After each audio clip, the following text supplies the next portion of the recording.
if you see, the inflation is going out of control in Argentina. The inflation rate at this very moment is more than 50%, and every month the things are getting costlier by 4%. Now, when you know that every month things are getting costlier by 4%, what is happening the moment people are getting their paychecks and salaries, they're just rushing to the stores and they're accumulating things like frozen foods, food articles. They're trying to accumulate as much as possible because they're feeling insecure. They're not saving. They're not keeping that money in the bank account. They're just trying to spend it today. Why? Because they know that tomorrow the same particular thing is going to be costlier.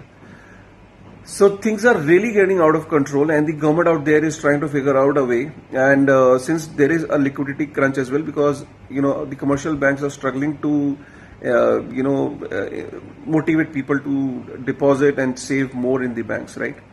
And then now that is primarily the reason that people are buying crypto and Bitcoin as well, because they feel that it is better to store to buy Bitcoin where they can retain the value of their money. And that is the reason Argentina is featuring in the top 10 most adopted market in terms of crypto, where the adoption is happening at a very fast pace. Now, Argentina's central bank went to IMF for help, and they said, okay, sir, we need your help, please bail us out.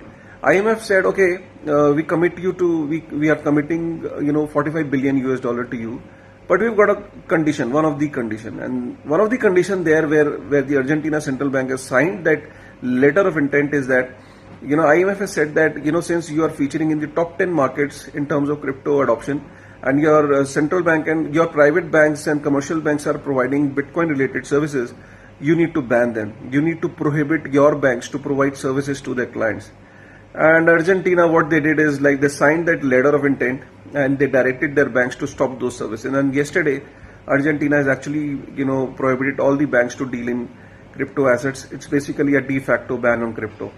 So that is the kind of developments that are taking place, and I think you should be aware of all these developments.